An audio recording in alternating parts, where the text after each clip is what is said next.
Muncie police have identified 3 people accused of ramming a stolen car into a pawn shop and then stealing several guns. This is some story. It happened right around 3:30 this morning at Prairie Creek Pawn on South Burlington. 24-hour News 8's Megan Sanctorum spoke with police. Megan, what do you know about the suspects? Well, we know that one of them was just 14 years old. Police found him in the hospital with a severe cut to his leg, and they think it happened during the break-in. The other 2 men have both been accused of violent crimes in the past, and they're now in police custody.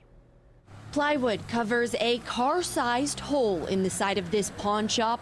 It's how police say 3 people got inside and did some major damage. The inside is just devastation. I mean, you couldn't imagine the broken glass, blood, and the stuff just thrown everywhere. The whole floor was covered with stuff.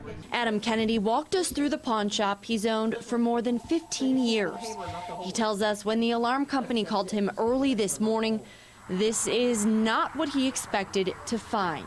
I was really depressed, sick to my stomach.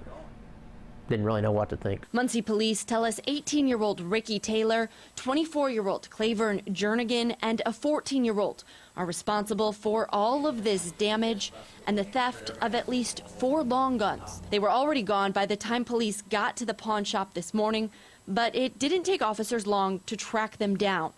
The 2 took the 14-year-old to the hospital for that cut on his leg. They were taken into custody there. This incident comes just 2 weeks after a similar crime in Anderson. 2 men were caught on camera ramming an SUV into a gun store there and taking off with rifles.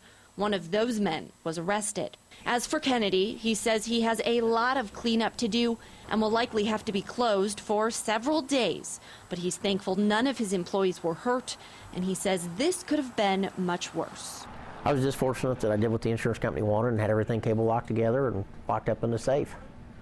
If I hadn't, they would have taken a whole lot more items. Muncie police tell us they are still questioning Taylor and Jernigan in connection with this case. No word yet on what charges they could face. We also know investigators from the Anderson Police Department have been contacted. Megan Sanctorum, 24-hour News 8.